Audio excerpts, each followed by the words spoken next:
कभी कभी हमें खुद को भी नुकसान पहुंचाना पड़ता है। लोग अक्सर पत्थर दिल के हो जाते हैं, सोच समझ नहीं पाते। जब बोझ उनकी बर्दाश्त से ज्यादा हो जाता है तो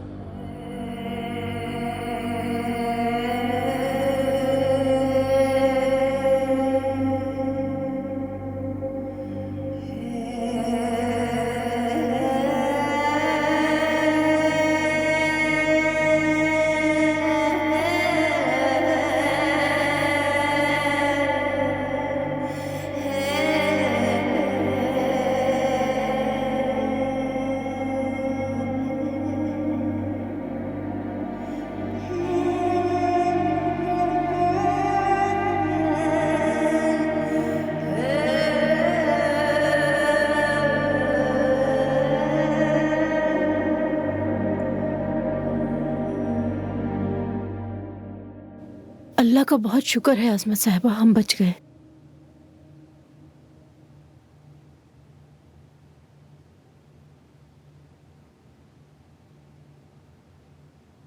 बेटी तुम कहाँ थी? हमने कितनी बार तुम्हें फोन किया। हम तो पुलिस को फोन करने वाले थे। कहा था ना मुझे मेरे हाल पर छोड़ दे। अगर उसने तुम्हें कुछ कर दिया होता तो हमें नहीं पता था कि तुम जिंदा हो या अगवा हो गई। मैं कब्रिस्तान में थी। उस मनहूस आदमी की कब्र पे थूकने गई थी। वो मेरा शौहर था। जानती हो हमारी जान निकल के रह गई थी। उस बहराम ने तो तकरीबन हमें जिंदा जला दिया था। वो तो अल्लाह का शुक्र है कि हम बच गए। मगर तुम ये जान लो, वो खानदान कातिलों का है। हामिद ने जानबूझकर नहीं किया था। उस बच्ची के कातिल का नाम दोबारा इस घर में मत लेना, कभी भी नहीं।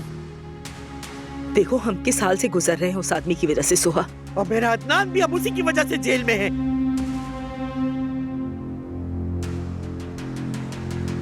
मैं बहुत थक गई हूँ अम्मी, अपने कमरे में जा रही हूँ। नवीन बेटा, उस औजगिच खानदान ने इसे बिगाड़ दिया है। अपनी बेटी पे नजर रखो।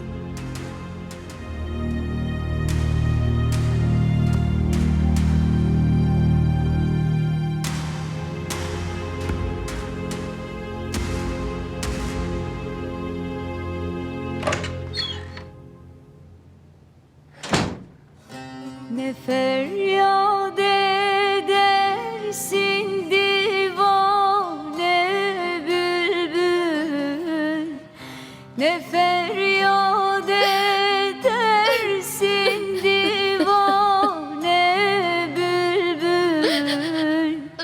Senin bu feryadın anam gülşene kalsın. Senin bu feryadın anam gülşene kalsın. Bu dünyada eremezsen murada, bu dünyada eremezsen murada, huzurum mahşerde anam divana kalsın.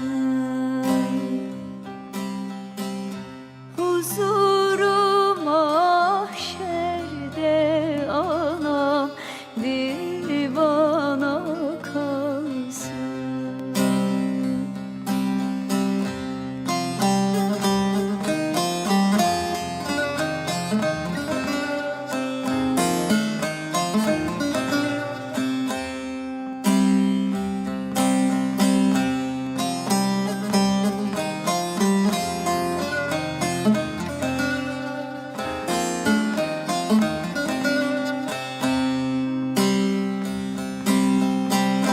Nesimet edeyim bir kaşık are, nesimet edeyim bir kaşık are, şu sineme açtı anam olmaz yâre. Şu sineme açtı anam, olmaz yâre. Dünya tabi gelse derdime çare. Dünya tabi gelse derdime çare. Derdimin dermanı anam, lokmana kalsın. Derdimin dermanı anam, lokmana kalsın. Derdimin dermanı anam, lokmana kalsın.